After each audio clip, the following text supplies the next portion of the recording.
The first time my father told me I didn't belong in my own home was less than 24 hours after my grandfather was buried. We were still dressed in black. The living room smelled of wilting lilies and damp coats, that heavy, sweet scent that clings to grief long after people stop crying. I stood near the hallway, my purse still hanging from my shoulder, because I hadn't yet figured out where I was supposed to put it when my father cleared his throat. "You should start packing," he said, staring at the floor instead of at me. "This house is for my family now." For a moment, I honestly thought I had misheard him. Grief does strange things to your ears. It bends words, softens them, turns cruelty into something you can pretend you didn't hear. "I am your family," I said quietly. That's when he finally looked up. There was no anger in his eyes, no sadness, just distance, like he was already somewhere else. "You don't belong here anymore," he said. "You never really did." Behind him, my stepmother folded her arms, her mouth set in a line that looked calm but felt triumphant. My stepsister leaned against the doorway, scrolling through her phone, bored as if this conversation were nothing more than an overdue chore. What none of them noticed was the way my grandfather's voice echoed in my head, steady and patient, exactly as it had been the last time I saw him alive.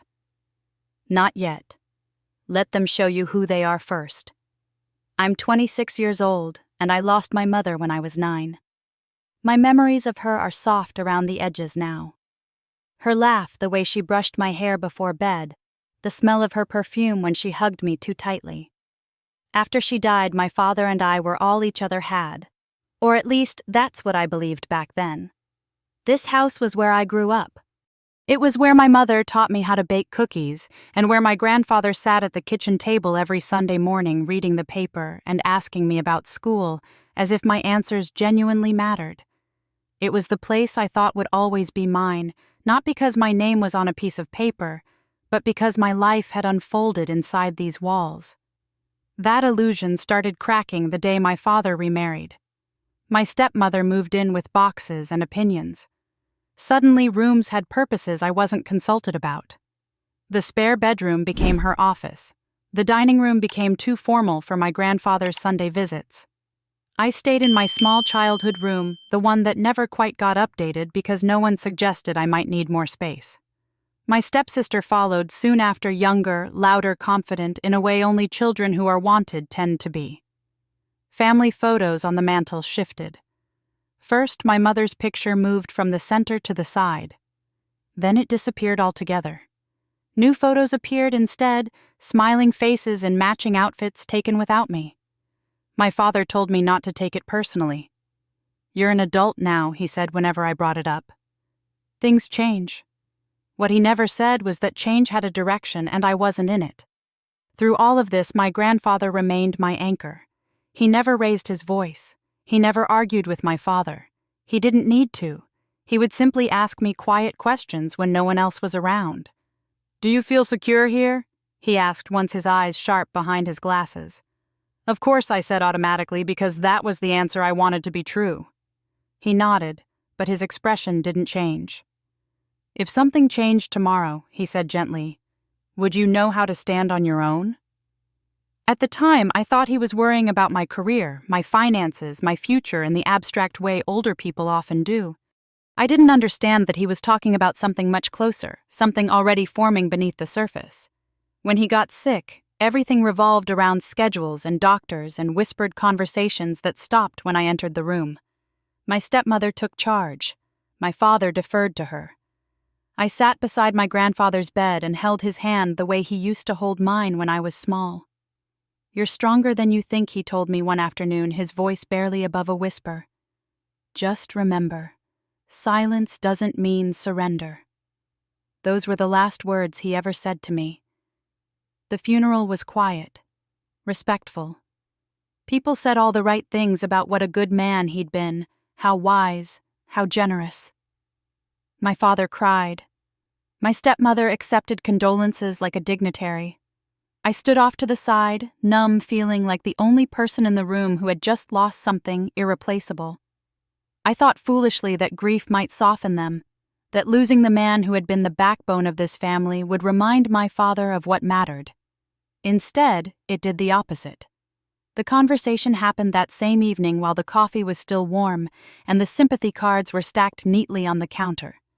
No one asked if I was okay. No one asked where I would go. My stepmother spoke first, her voice calm and measured. "We've been talking about the future," she said.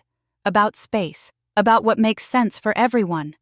My father nodded as if repeating lines he'd rehearsed. "You're old enough to be on your own," he added. "This will be good for you." "Good for me."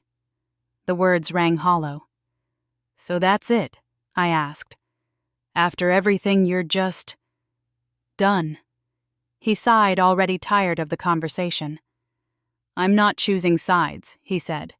"I'm choosing stability." I understood then that not choosing was a choice, and he had made it.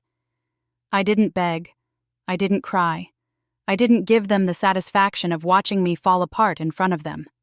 I nodded once slowly, the way you do when you realize arguing won't change the outcome. "I'll pack tonight," I said. My stepmother smiled just briefly before she caught herself. I went to my room and closed the door. It felt smaller than it ever had before. I pulled out a suitcase and began folding clothes, my hands steady, even though my chest felt hollow. I left behind anything that tied me to that house.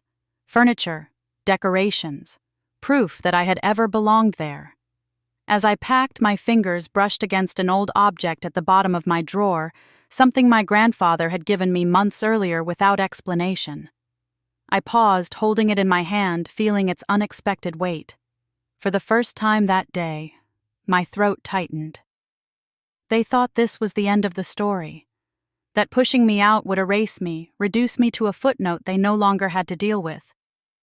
They didn't know that my grandfather had never believed in endings without consequences, and neither, as it turned out, did I. The truth was, I had been living like a guest in that house long before my father told me to leave.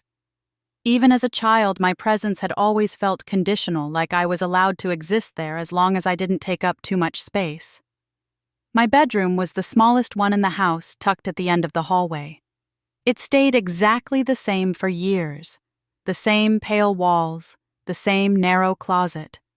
No one ever suggested repainting it or upgrading the furniture the way they did for my stepsister when she moved in.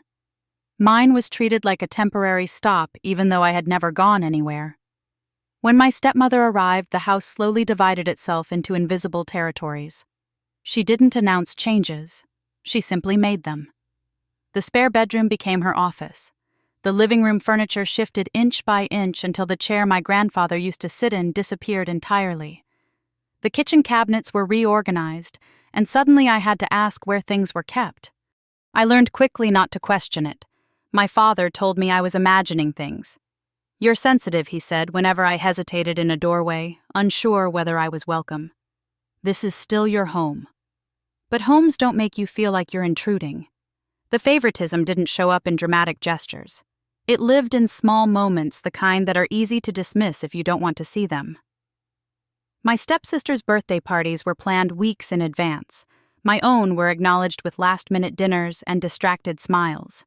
When she needed privacy to study, everyone adjusted. When I asked for quiet, I was told to be flexible. I learned to shrink myself without realizing I was doing it. I kept my opinions light.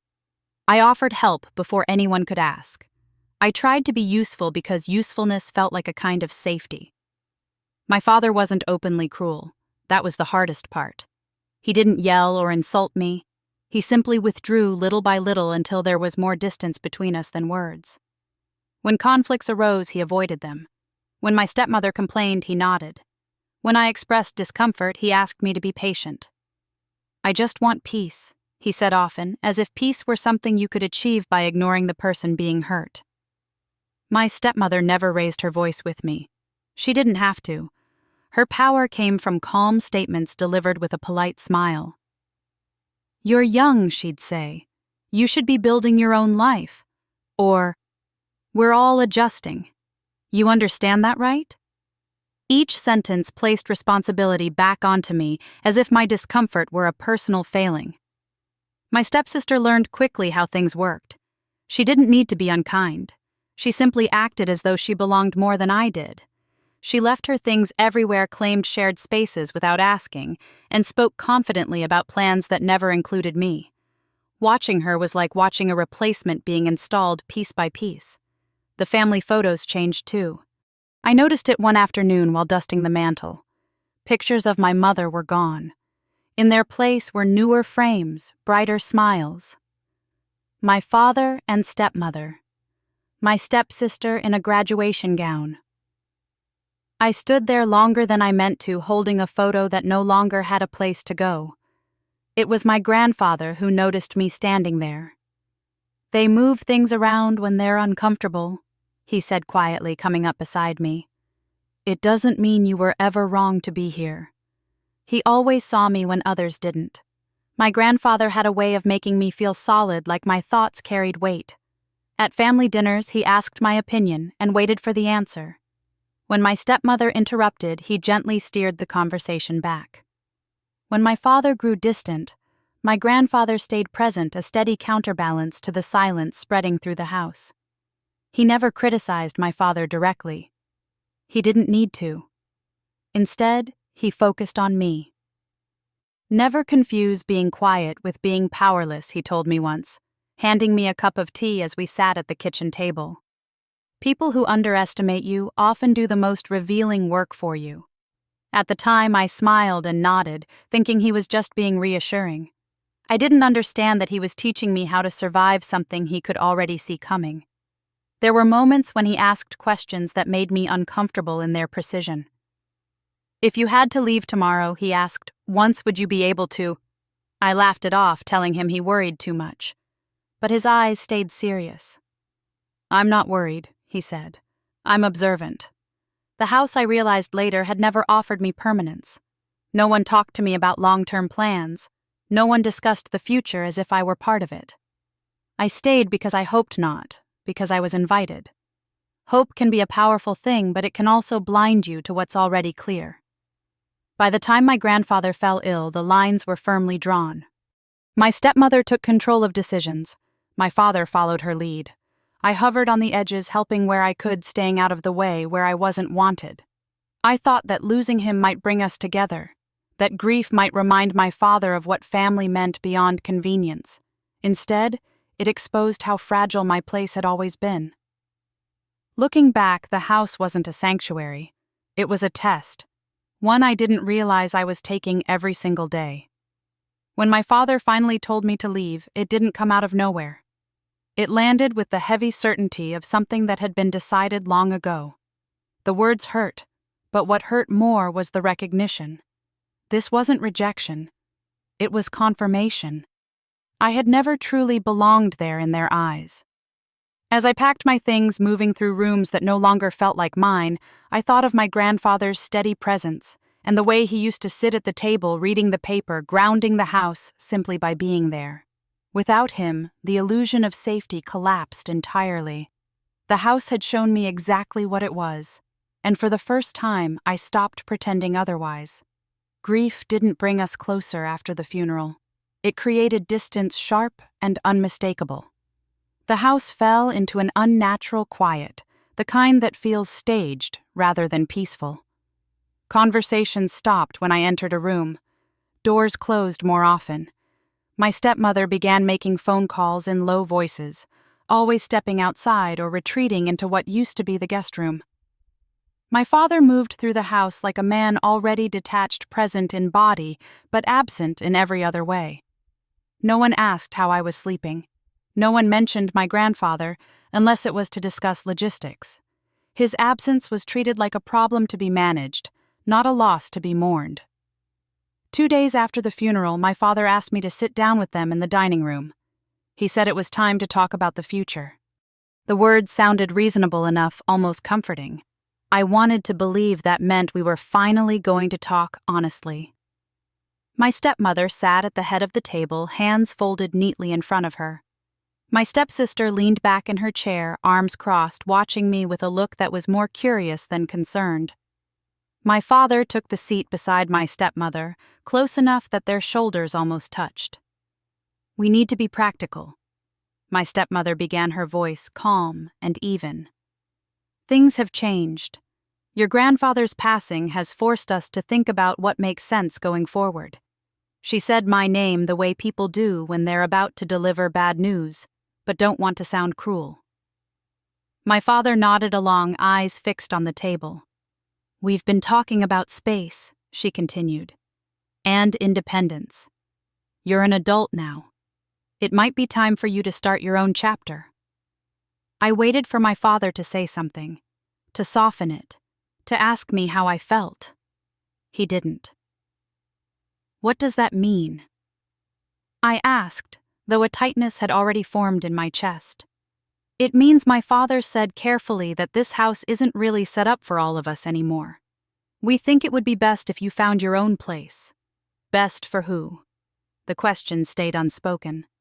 My stepmother jumped in smoothly. It's not personal, we just need stability. And privacy. You understand. She said it as a statement, not a question. I looked at my father. Is this what you want? He hesitated just long enough to tell me everything. I want what's best for my family, he said finally. I felt something shift then, something heavy and final. I am your family, I said. He sighed, rubbing his temples. I'm not choosing sides, he said. I'm choosing stability. The word stability landed like a verdict. It framed their decision as reasonable and me as the disruption. They started talking about timelines. A month, maybe less. My stepmother suggested I stay with friends while I figured things out. My stepsister stared at her nails, already disengaged. I realized this wasn't a conversation. It was an announcement. Every word had been rehearsed, every outcome decided without me in the room. And Grandpa? I asked quietly. Is this what he would have wanted? My father flinched. My stepmother's mouth tightened. That's not relevant, she said quickly. This is about the present. Of course it was. My grandfather's presence had always complicated things. His questions, his watchful silence. Without him, there was no counterweight left. In that moment, a memory surfaced with startling clarity. I was sitting at the kitchen table with my grandfather months earlier, complaining about how invisible I felt. He had listened without interrupting, then placed his hand over mine. Don't argue when the outcome is already decided, he said gently. Observe, remember. Timing matters more than emotion. At the time, I thought he was teaching me patience. Now I understood he had been preparing me for exactly this. I'll need some time, I said, keeping my voice steady. You have until the end of the month, my father replied, already standing. We'll help you pack if you want. I nodded once. That won't be necessary. No one followed me when I left the room. Over the next few days, the house became increasingly hostile in its politeness. My stepmother reorganized cabinets around me. My stepsister claimed the living room every evening. My father avoided being alone with me altogether. When I tried to speak to him, he said he was busy or tired or late for something. I stopped trying. Packing felt surreal. I moved through the house, carefully aware of how little was actually mine. Most of my life fit into a few boxes. Clothes, books, small objects that carried more memory than value. Each item I picked up felt like a quiet goodbye. On my last night there, I stood in the doorway of my childhood room and looked around. The walls were bare, the bed stripped. It felt less like leaving a home and more like erasing proof that I had ever lived there. As I zipped my suitcase, my phone buzzed. A message from my father. We'll talk again soon. I hope you understand. I stared at the screen, then turned the phone face down. Understanding was not the problem. That night I didn't sleep. I lay awake listening to the sounds of a house that no longer wanted me. The hum of the refrigerator, the distant television, my stepmother's laughter drifting down the hallway. For the first time, anger gave way to clarity. They hadn't pushed me out because they needed space. They had pushed me out because they believed they could. because they assumed I had no leverage, no protection, no one left to stand between me and their decisions. They thought my grandfather's death had removed the last obstacle. What they didn't realize was that obstacles aren't always meant to block you. Sometimes they're meant to reveal exactly who's willing to walk over you once they think the path is clear. I left the house early the next morning before anyone else was awake. The sky was still gray, the kind of dull, colorless dawn that makes everything look unfinished. I pulled my suitcase down the front steps quietly, pausing for a moment at the bottom to look back. The windows were dark. No light flickered on. No door opened. It was as if I had already been erased. I didn't knock. I didn't leave a note. There was nothing left to explain. The first place I stayed was small and temporary, a room I rented from a woman who barely asked questions. The bed creaked when I sat down. The walls were thin enough that I could hear traffic and voices outside at all hours. It wasn't dangerous, but it didn't feel safe either. It felt provisional, like everything else in my life had suddenly become. That first night, the reality of what had happened finally settled into my body. Not all at once, but in waves. The quiet felt different without my grandfather's presence anchoring it. I lay awake listening to unfamiliar sounds, my mind replaying my father's words over and over, as if repetition might make them hurt less. You don't belong here anymore. Being pushed out of your home doesn't start with cardboard boxes or locked doors. It starts with the sudden understanding that there is no one to call if something goes wrong. No spare key, no safety net. Just you and whatever you've managed to carry with you. The next morning I took inventory. I spread my bank statements across the small desk and counted carefully. I had enough to get by for a while if I was careful. Very careful. There would be no room for mistakes, no indulgences, no assumptions that help would appear if things went sideways. I updated my resume. I picked up extra shifts. I walked more and spent less. Pride became a luxury I couldn't afford, but dignity was not. I refused to frame my situation as failure. It was displacement. There was a difference. A few days later, I sent my father a short message. I just want to be clear. Is this really final? I stared at the screen after hitting send, my stomach tight. Part of me hoped he would call, that he would apologize, that he would tell me this had all been a mistake. His reply came hours later. It's for the best. I believe you'll be stronger for it. The words felt rehearsed, polished, as if he'd practiced them in front of a mirror. There was no invitation to talk, no concern about where I was staying, just a neat, self-serving conclusion that framed my pain as a lesson. I didn't respond. That night I sat on the edge of the bed, exhaustion pressing down on me in a way sleep couldn't fix. Anger flared briefly, hot and sharp, but it didn't last. It gave way to something quieter, something steadier. My grandfather's voice surfaced again, as it had so many times since his death. Let people finish what they're doing. Truth shows itself when no one interrupts. I had never understood that advice until now. He wasn't telling me to accept mistreatment. He was telling me to gather information, to watch carefully, to let people reveal themselves fully before reacting. I stopped seeing my expulsion as a single cruel act and began to see it as a pattern reaching its inevitable conclusion. My father hadn't suddenly chosen differently. He had simply stopped pretending. As I unpacked my things, placing them one by one into drawers that didn't feel like mine, yet my hand brushed against something at the bottom of my bag, a small object wrapped in tissue paper I didn't remember packing. I unwrapped it slowly. It was something my grandfather had given me months earlier on a day that hadn't seemed significant at the time. He had pressed it into my hand quietly, his fingers lingering for a moment longer than usual. Keep this, he'd said, just in case.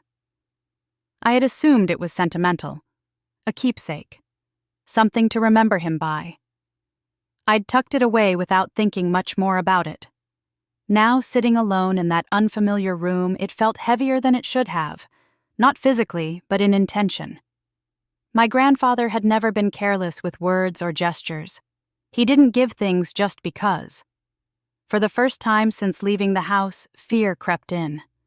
Not fear of my father or my stepmother, but fear of what might come next if I chose to look too closely.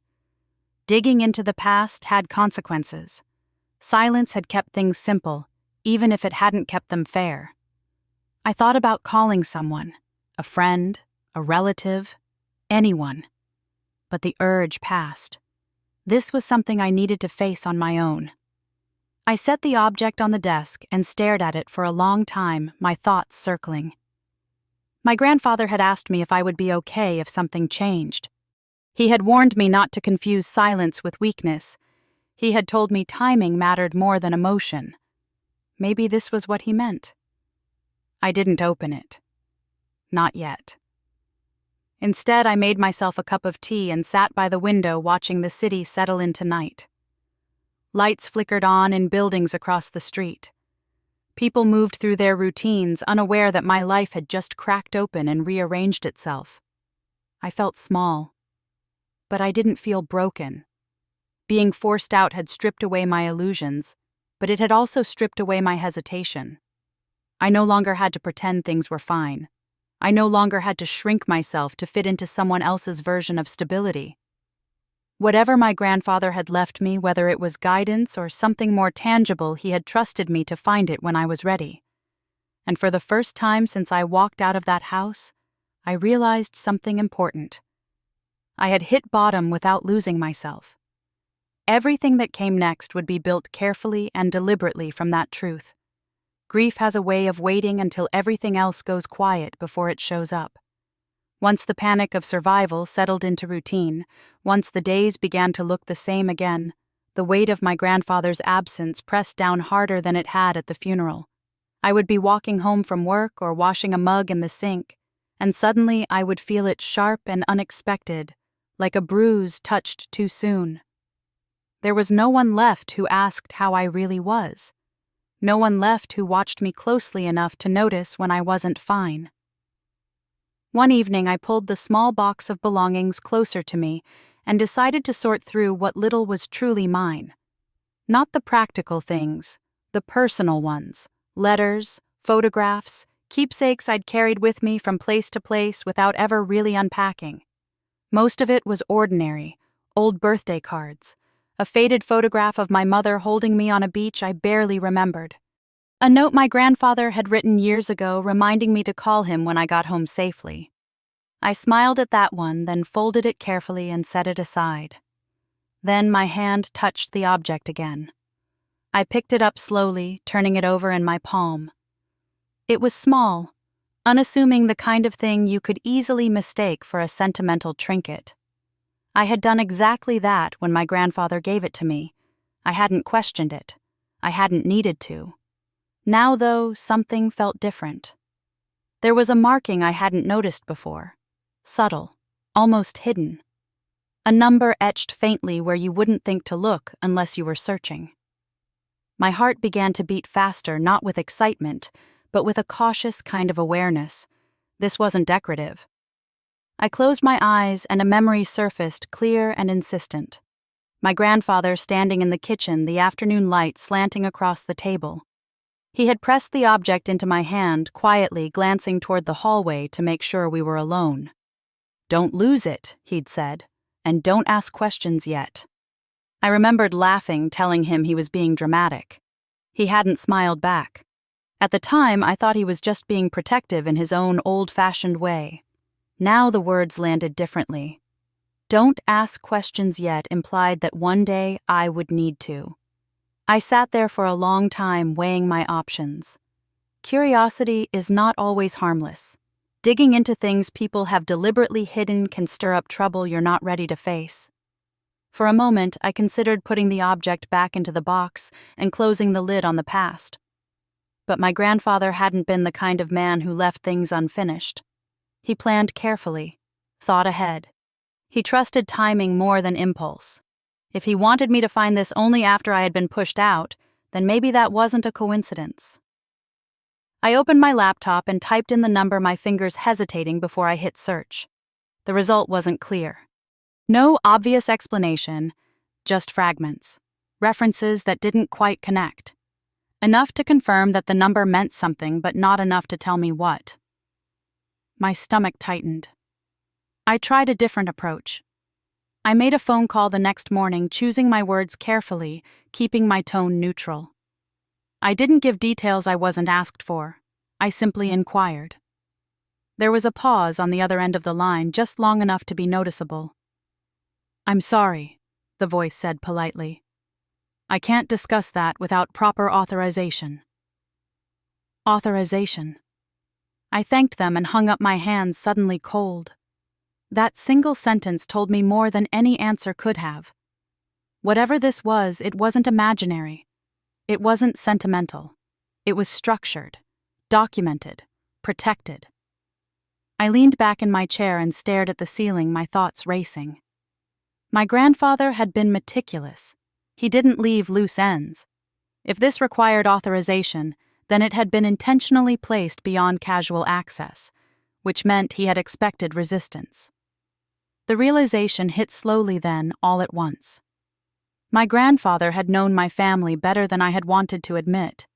He had seen the subtle shifts, the quiet exclusions, the way my presence had become inconvenient. He hadn't confronted my father. He hadn't warned me outright.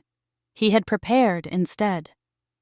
The memory of my father's calm voice telling me I didn't belong replayed in my mind. The ease with which he had said it. The certainty. He hadn't hesitated because he believed there would be no consequences. He thought he understood the full landscape. He didn't. A flicker of fear ran through me, followed quickly by resolve. If I pursued this, things would change. There was no guarantee it would be easy, or clean.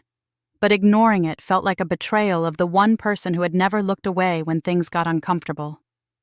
I reminded myself of something important. This wasn't about revenge. I wasn't looking for a way to hurt anyone. I was looking for truth, for understanding, for the protection my grandfather had quietly put in place without ever making me feel small or dependent. I gathered the object, my notebook, and every scrap of information I had. I didn't rush. I didn't jump to conclusions. I took notes, made lists, thought things through the way my grandfather would have wanted me to. Whatever he left behind, he had designed it to be found deliberately, not stumbled upon in a moment of emotion. As the sun dipped lower outside my window, I felt something shift inside me. Not triumph, not anger, something steadier. A sense of alignment, as if pieces that had never quite fit were finally moving into place. My family had believed that pushing me out would end the story, that once I was gone, there would be nothing left to address. They were wrong. My grandfather hadn't given me answers. He had given me a trail. And for the first time since I walked out of that house, I wasn't afraid to follow it. The letter arrived on a Tuesday morning, folded once and sealed in a plain white envelope with no logo on the front. At first, I assumed it was a mistake. The return address belonged to a law office I didn't recognize, the kind of name you skim past without absorbing. I stood in the narrow hallway of my rented room, rereading it twice before opening it, my pulse steady but alert. They were requesting confirmation of my identity in connection with my grandfather's estate. Not inheritance, not money, identity. I sat down slowly, the paper trembling just slightly between my fingers. My grandfather had been gone for months. Whatever loose ends existed, I assumed they had already been tied up without me. That was how everything else in my family had worked. But this wasn't coming from my family. The office was quiet and understated, tucked between a dentist and an accounting firm. No marble floors, no dramatic decor. Just beige walls, framed certificates, and a receptionist who spoke in a calm, professional tone that immediately put me on edge in the best possible way. The attorney who met with me was older, measured, and precise with his words. He didn't offer condolences. He didn't rush. He asked me to confirm my name, my date of birth, and my relationship to my grandfather. Then he slid a folder across the desk. "Your grandfather was thorough," he said, "and deliberate." He explained that years earlier my grandfather had established a conditional trust, not to distribute wealth freely and not to reward loyalty. It wasn't designed to enrich anyone quickly. It was designed to prevent misuse. Certain assets had been placed beyond immediate family control. The trust did not activate based on time or death alone. It activated based on behavior. I felt my chest tighten as he continued. One of the clauses addressed displacement, he said calmly. Specifically, if you were excluded from your primary residence or financially pressured by a parent after your grandfather's passing. My breath caught. That clause was triggered, he said. Not because I complained. Not because I showed up with proof. It was automatic. The moment my father forced me out, the system responded. My grandfather hadn't anticipated kindness. He had anticipated convenience. The attorney was careful to clarify what this did and did not mean. I wasn't suddenly wealthy. I didn't gain control overnight. What I gained was standing, oversight, legal protection, the ability to challenge decisions made under the assumption that I had no voice. It's a safeguard, he said, not a weapon. He showed me a document my grandfather had signed, written in his familiar, steady handwriting. It wasn't emotional. It wasn't sentimental. It was clear. He explained that he had chosen not to confront my father directly. He believed confrontation would lead to performance, not truth. He wanted actions, not words, to determine outcomes. I thought of how easily my father had told me I didn't belong, how quickly my stepmother had framed it as practical. They hadn't stumbled. They had acted with confidence. That confidence had been their mistake. Do they know? I asked quietly. The attorney shook his head. Not yet. He warned me about timing, about restraint, about the importance of not revealing leverage too soon. Power, he reminded me, is most effective when it isn't announced. I left the office feeling different, but not lighter. Knowledge doesn't erase pain. It reframes it. My father hadn't chosen stability because it was right. He had chosen it because he believed it was safe. He believed no one would challenge him. He believed my grandfather had taken his authority to the grave. He had been wrong. That evening I walked home, slowly replaying everything I had learned. My instinct was to call my father immediately, to demand answers, to let him know he had miscalculated. I didn't. My grandfather hadn't given me a hammer. He had given me a blueprint. I stayed quiet. I continued my routine. I went to work. I paid my bills. I kept my life small and unremarkable on the surface. The trust didn't change my daily reality overnight. It changed something deeper. I was no longer unprotected. For the first time since being forced out, I felt grounded. Not because someone was rescuing me, but because someone had believed in my ability to stand without being told where to stand. A week later, my father texted me, "How are you doing? We should talk sometime." The message felt strange, now stripped of its authority. I stared at it for a long moment before placing my phone face down on the table. Not yet. Silence had always been mistaken for weakness in that house. I understood now that it was something else entirely. It was patience. My grandfather had trusted me with timing, with judgment, with the responsibility to choose what kind of woman I would be once the truth was mine. I wasn't interested in revenge. I wasn't interested in spectacle. I wanted balance, accountability, a future where no one could quietly erase me again. And for the first time, I knew exactly how to make that possible. The law had been watching long before I knew I needed it. And now, so was I. I didn't tell anyone what I had learned. Not my friends, not distant relatives, not even the part of myself that wanted relief through validation. I kept going to work, kept paying my bills, kept my head down. From the outside, nothing about my life suggested a turning point. That was intentional. I moved out of the rented room a month later into a small apartment across town. It wasn't fancy. It wasn't permanent. But it was mine. The walls were clean, the locks worked, and no one could tell me I didn't belong there. That alone felt like progress. I furnished it slowly. A second-hand table, a couch that sagged a little in the middle, a lamp with warm light that made the evenings feel less lonely. I paid in cash where I could and kept my expenses modest. Stability mattered more than appearances. Every decision I made went through a quiet filter in my mind. Would this make me dependent on anyone? Would this rush something that didn't need rushing? Would my grandfather approve of the patience, even if he never got to see it? I remembered something he used to say when I was younger. Strong foundations aren't visible. People only notice when they're missing. I began to notice changes in my family, though I wasn't looking for them. Information has a way of finding you when people stop pretending everything is fine. A cousin mentioned in passing that my father seemed stressed. An old neighbor asked if I had heard about the tension in the house. I hadn't. Apparently, my stepmother had taken on more than she expected. Bills were higher than anticipated. My stepsister was struggling, no longer buffered by my grandfather's quiet presence or my willingness to absorb discomfort. The house felt heavier without someone smoothing over the cracks. I didn't feel satisfaction hearing this, just clarity. The contrast between our lives became impossible to ignore. My days were predictable, calm, built on routine and small wins. Theirs were reactive. Conversations turned into arguments.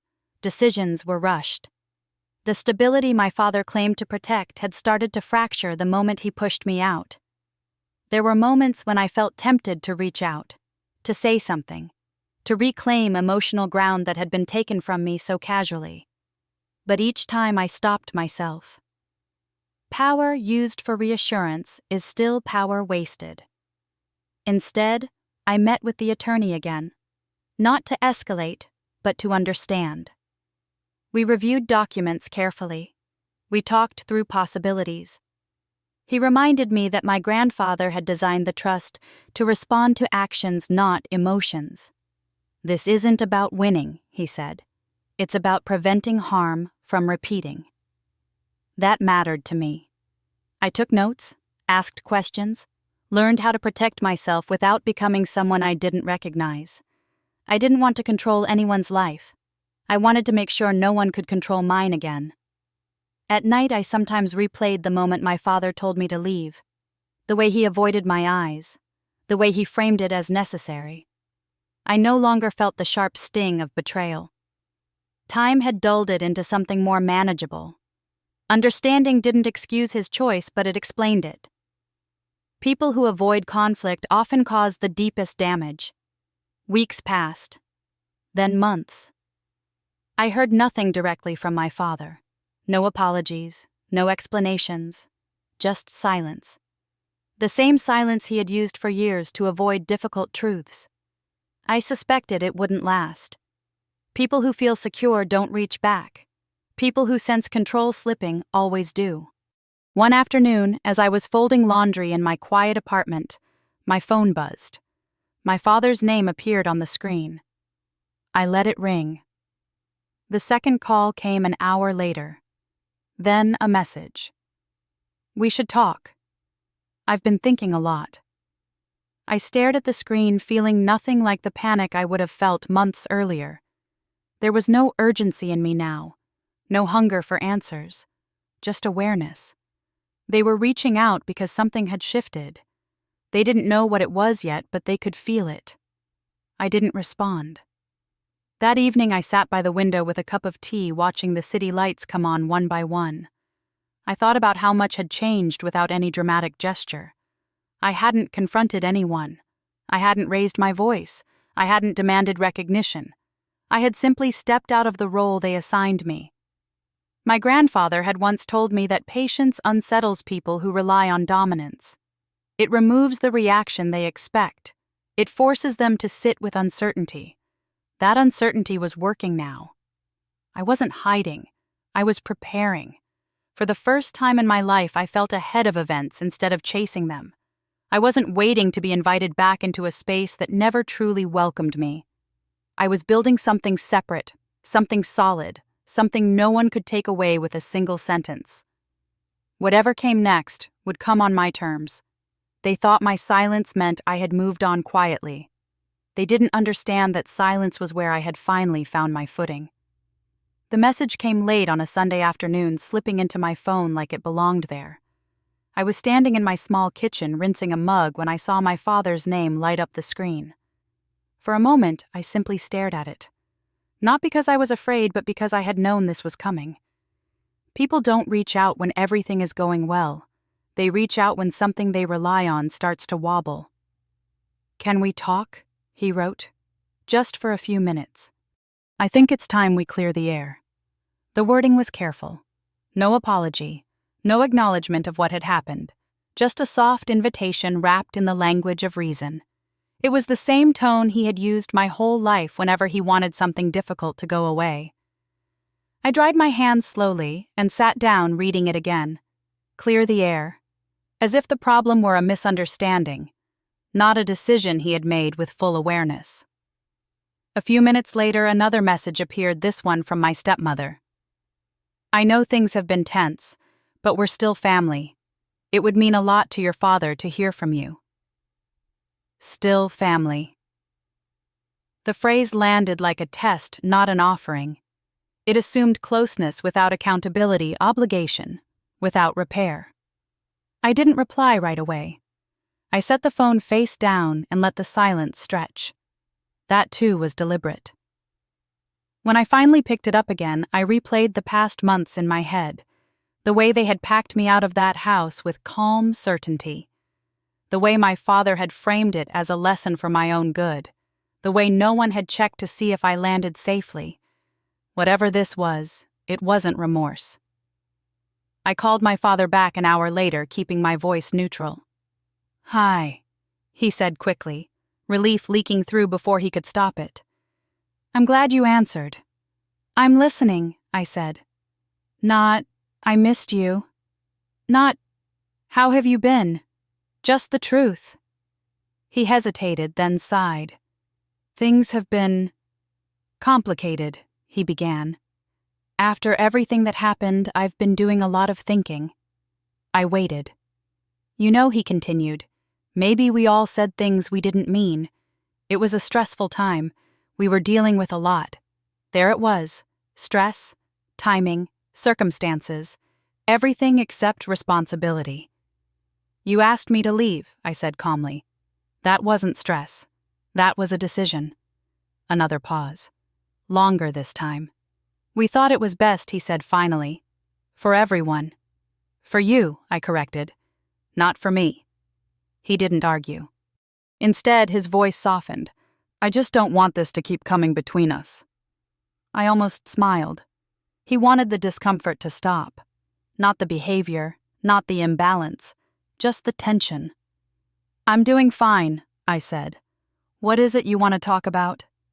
There was a subtle shift in his breathing, the kind that happens when someone realizes they're not steering the conversation the way they expected. "Well," he said carefully, "your stepmother and I thought maybe we could meet, in person. Clear things up." "I'm not interested in pretending nothing happened," I replied. "If we meet, it needs to be honest." "Yes, of course," he said quickly. Too quickly. "Honest." We agreed on a time later that week, a neutral place. No house, no territory. A public space where no one could claim authority by proximity. After we hung up, my stepmother texted again, warmer now. "Thank you for being willing to talk. It means a lot. Families should stick together." I stared at the message, recognizing the shift. Warmth offered only once access was restored. Control disguised as concern. I didn't respond. That night, I lay awake longer than usual, not from anxiety, but from clarity. They still believed I was operating from the same place I always had. That I would be grateful for crumbs of attention. That contact itself was leverage. They hadn't noticed how much had changed. In the days leading up to the meeting, more messages trickled in. My stepsister sent a brief note. "Hope you're okay. Dad's been really stressed." It wasn't unkind, but it wasn't sincere either. It felt observational, like someone gauging the temperature before stepping into a room. I didn't answer that one either. Instead, I prepared quietly. Not speeches, not arguments, boundaries. I reminded myself of what I would and wouldn't discuss. I decided what I would walk away from without explanation. I also noticed something else. The tone of their messages kept shifting. Polite became urgent. Warm became nervous. They were circling something they couldn't quite name. On the morning of the meeting, my father called again. "Just so you know," he said, "we're really hoping this can be a fresh start." I looked out the window at the city, waking up people heading into lives that had nothing to do with mine. "A fresh start requires honesty," I said. "I'll see you later." I ended the call before he could fill the silence. As I got dressed, I realized how different this felt from the night I packed my bags. Then I had been reacting. Bracing. Trying to hold myself together while everything familiar collapsed. Now I felt steady. They still thought they were calling me back into a conversation they controlled. They believed the distance between us was temporary, that a few carefully chosen words could restore the old balance. They didn't understand that the balance they missed was one that had always favored them. This meeting wasn't about reconciliation. It wasn't about forgiveness. It was about information, about letting them reveal how much they still didn't see. As I stepped out the door, I felt no rush, no dread, just a quiet certainty settling in my chest. They had reached out because they needed something. They just didn't know yet how much had already changed. I arrived 10 minutes early and chose a table where I could see the door. The cafe was quiet mid-afternoon, slow, the kind of place people used when they wanted a conversation to look casual while avoiding witnesses they knew. Sunlight slanted through the front windows, catching dust in the air. I ordered tea and sat with my hands folded, breathing evenly, reminding myself that I didn't need to prove anything today. They arrived together. My father walked in first, scanning the room like someone unsure of his footing. He looked older than I remembered, thinner around the face, the confidence I'd grown up with dulled into something brittle. My stepmother followed close behind, posture straight, expression carefully neutral. My stepsister trailed them, eyes darting, already uncomfortable. They hadn't expected me to be calm. I could see that immediately. "Hi," my father said, forcing a smile as they reached the table. "Thanks for meeting us." I nodded. "Sit down." There was a flicker of surprise at the lack of warmth, but they sat. My stepmother crossed her legs and placed her purse neatly beside her chair, as if arranging herself would help organize the conversation. For a moment, no one spoke. "I'll start," my father said, finally clearing his throat. "I know things didn't end well, but we've all had time to think." I waited. "We were under a lot of pressure," he continued. "After your grandfather passed, everything felt uncertain. We had to make decisions quickly. You asked me to leave," I said calmly. "That wasn't quick. That was final." My stepmother leaned forward slightly. "We never meant to hurt you. You're young. We thought you'd bounce back." Bounce back, as if being removed from your home were a temporary inconvenience. "Let's be clear," I said. "This isn't about intentions. It's about actions." My father opened his mouth, then closed it again. He wasn't used to being interrupted, especially not by me. "We don't want to fight," he said. "We want to move forward." "Moving forward requires acknowledging what happened," I replied, "not rewriting it." My stepmother smiled tightly. "We're acknowledging it now. We're here." "Being present isn't the same as being accountable," I said. My stepsister shifted in her chair, finally speaking. "Can we not do this here? It feels intense." "It's supposed to," I said gently. "This conversation didn't happen when it should have. Now it needs to." My father rubbed his hands together, a habit I recognized from years of avoidance. "What do you want from us?" he asked. "An apology." "I want honesty," I said. "Why did you really push me out?" The question landed heavier than I expected. My stepmother's eyes flicked to my father, then back to me. We needed stability, she said. The house felt crowded. There were too many opinions. Mine, I asked. She hesitated. You questioned decisions. You made things complicated. I asked to be included, I said. That's not the same thing. My father sighed. It wasn't personal. It was, I said. You just didn't want to admit it. Silence settled between us, thick and uncomfortable. I didn't rush to fill it. My grandfather's words echoed in my head. Let people finish what they're doing. Finally, my father spoke again, quieter now. We thought you'd land on your feet, he said. You always do. You assumed I would. I corrected. You didn't check. That was the crack. I saw it in his face the moment when the narrative he'd been holding on to faltered. He had convinced himself that my resilience excused his choice, that my silence meant acceptance. It wasn't easy for us either, my stepmother said sharply, her composure slipping just a bit. You make it sound like we acted out of cruelty. I didn't say cruelty, I replied. I said convenience. Her jaw tightened. I didn't come here to argue. I continued. I came to understand whether you're capable of seeing what you did without justifying it. My father looked down at the table. I didn't handle it well, he admitted. I should have talked to you more.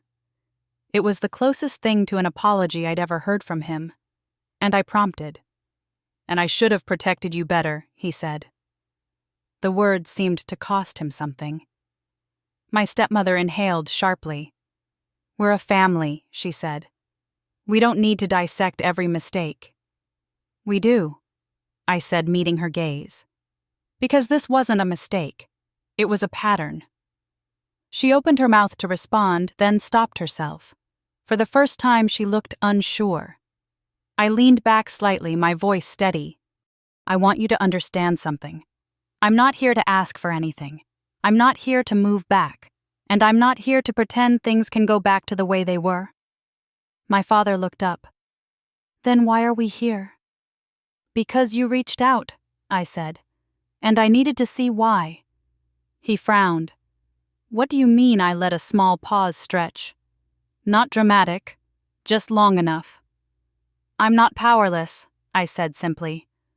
I haven't been for a while. My stepmother's eyes narrowed. What is that supposed to mean? It means I said that I won't be managed or dismissed again.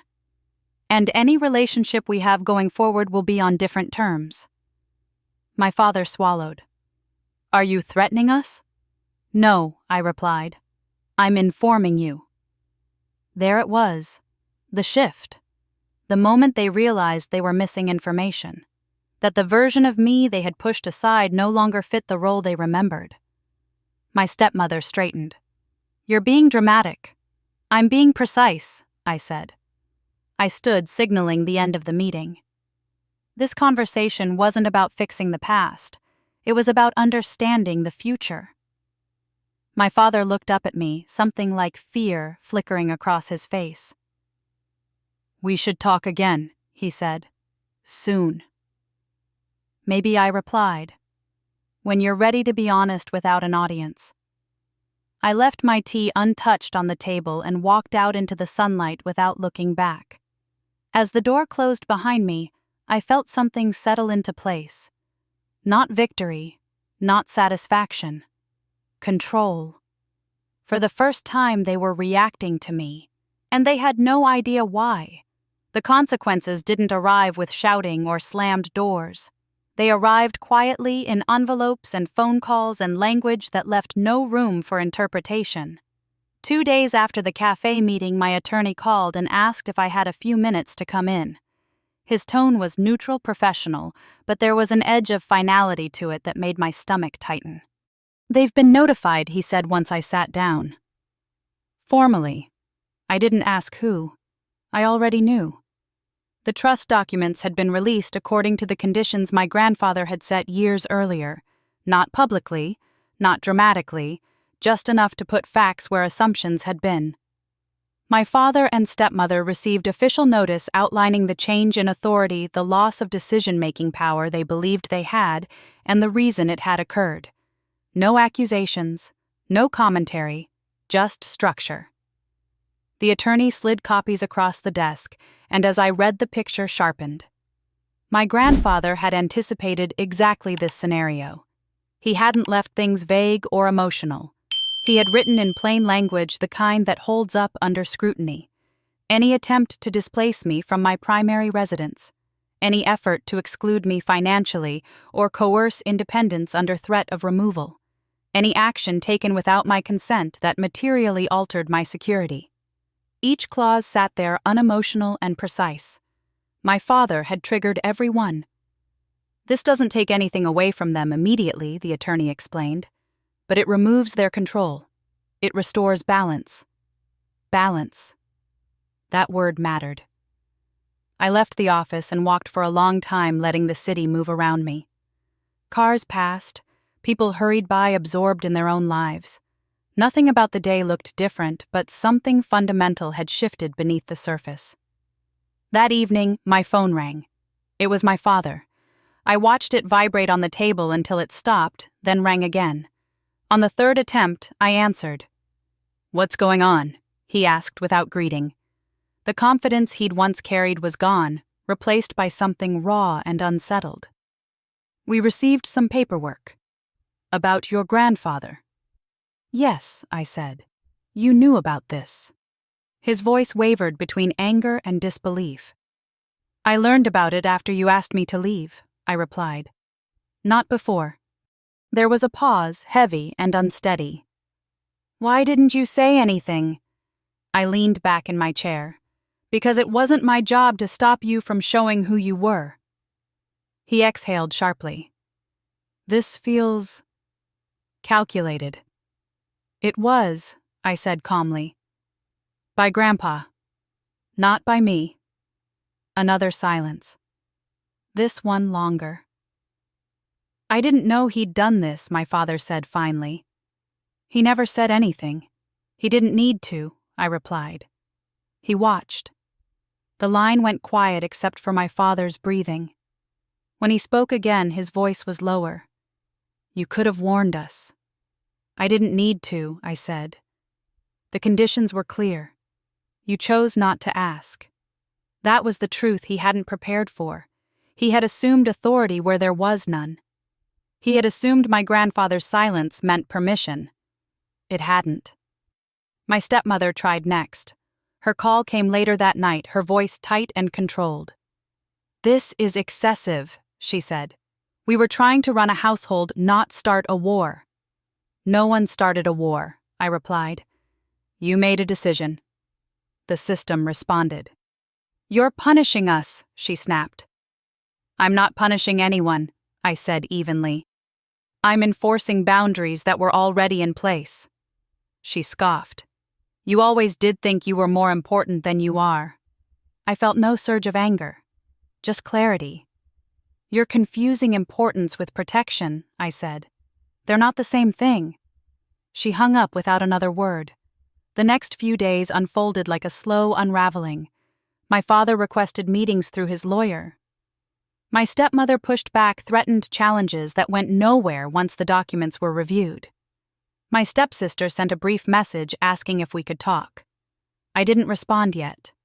I wasn't interested in gloating. I wasn't interested in watching them scramble. What mattered to me was something quieter. For the first time, the narrative had changed.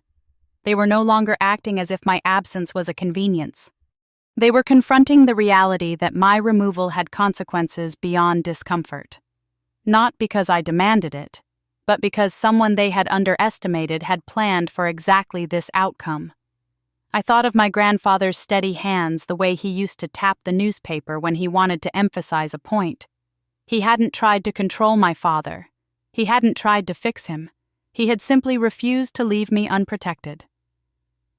That night, I sat alone in my apartment and opened the folder one more time, reading the last page carefully.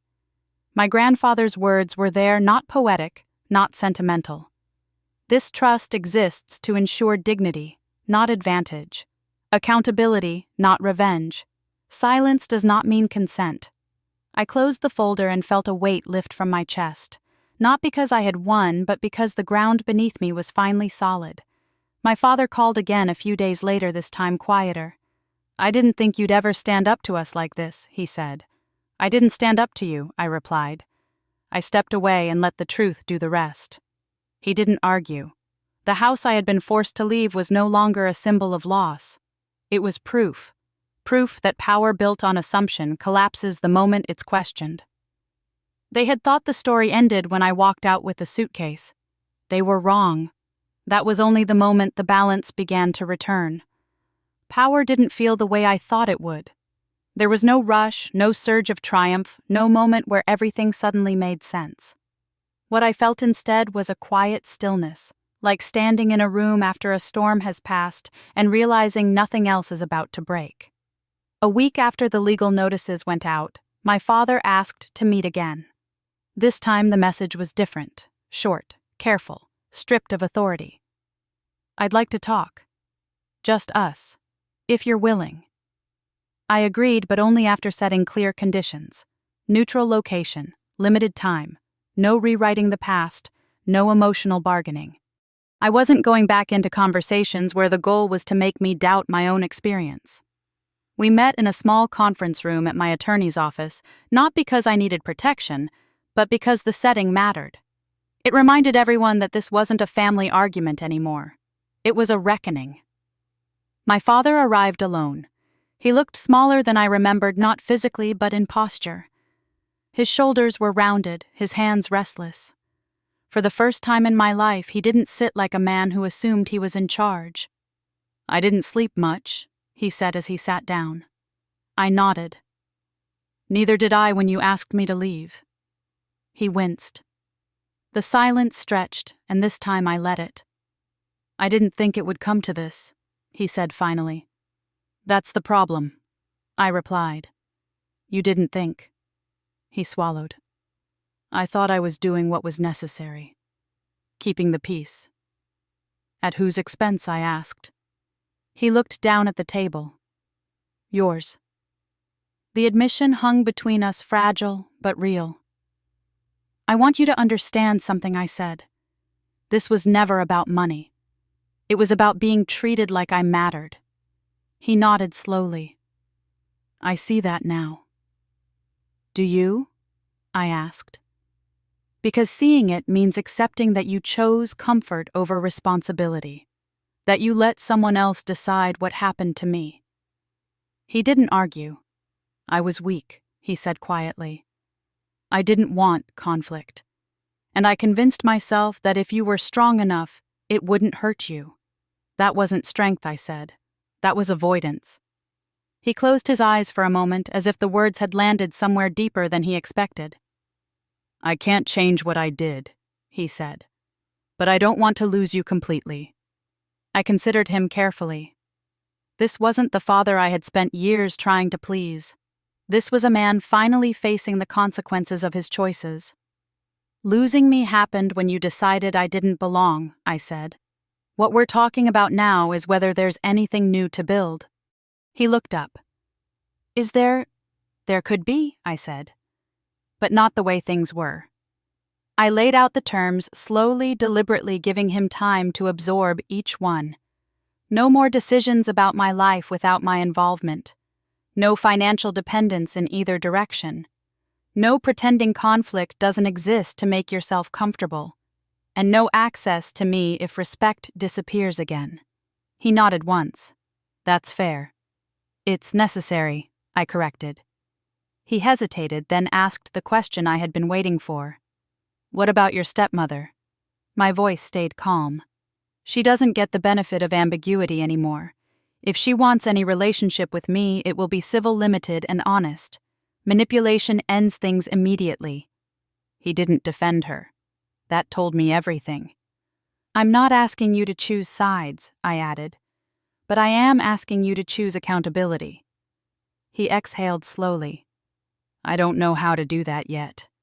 "Then learn," I said, "because ignorance isn't an excuse anymore." We sat in silence for a few moments. It wasn't hostile. It wasn't warm. It was real. Before he left, he looked at me and said, "Your grandfather. He always saw more than I did." "Yes," I replied, and he trusted me with what he saw. After my father left, I sat alone in the room longer than necessary, letting the conversation settle. I felt no urge to chase forgiveness or demand remorse. What mattered was clarity. Later that evening, my stepmother sent a message. It was brief. "I hear you've been setting conditions. That feels extreme." I read it once, then replied, "Boundaries aren't extreme. They're overdue." She didn't respond. I didn't feel guilty. Compassion without structure had kept me trapped for years. I wasn't willing to repeat that mistake. Kindness meant nothing if it required me to disappear. Over the next few days, small shifts became visible. My father followed through on what he said. He didn't push. He didn't demand reassurance. He listened more than he spoke. It wasn't redemption, but it was movement. That was enough for now. I thought about my grandfather often during that time, about how he had never tried to control outcomes only to protect dignity. He hadn't taught me how to punish people who hurt me. He had taught me how to stop participating in my own erasure. That lesson had changed everything. I hadn't taken revenge. I had taken responsibility for my own boundaries. And for the first time, the power in my life didn't feel like something I had to defend. It felt like something I had finally earned. Life didn't suddenly become perfect after everything settled. It became quieter. Months passed marked not by dramatic milestones, but by ordinary days that felt steady instead of fragile. I woke up in my own apartment, made coffee in the same mug every morning, and went to work without the constant knot of uncertainty tightening in my chest. Stability, I learned, isn't loud. It doesn't announce itself. It simply stays. My relationship with my father found a new shape, one I never expected but could finally live with. We spoke occasionally, brief conversations, careful words, no pretending that the past hadn't happened, but no constant rehashing either. He listened more than he talked now. Sometimes that silence felt heavier than arguments ever had, but it was honest. My stepmother kept her distance. When we crossed paths, our exchanges were polite, contained, and limited. There were no more attempts to manage me, no subtle digs wrapped in concern. She had learned finally that access to my life wasn't automatic. It had conditions. My stepsister changed too, though, in quieter ways. She reached out once not to ask for anything, but to acknowledge what had happened. It wasn't an apology, it wasn't closure, it was recognition. That was enough. I drove past the old house one afternoon without meaning to. I didn't slow down. I didn't feel the pull I thought I might.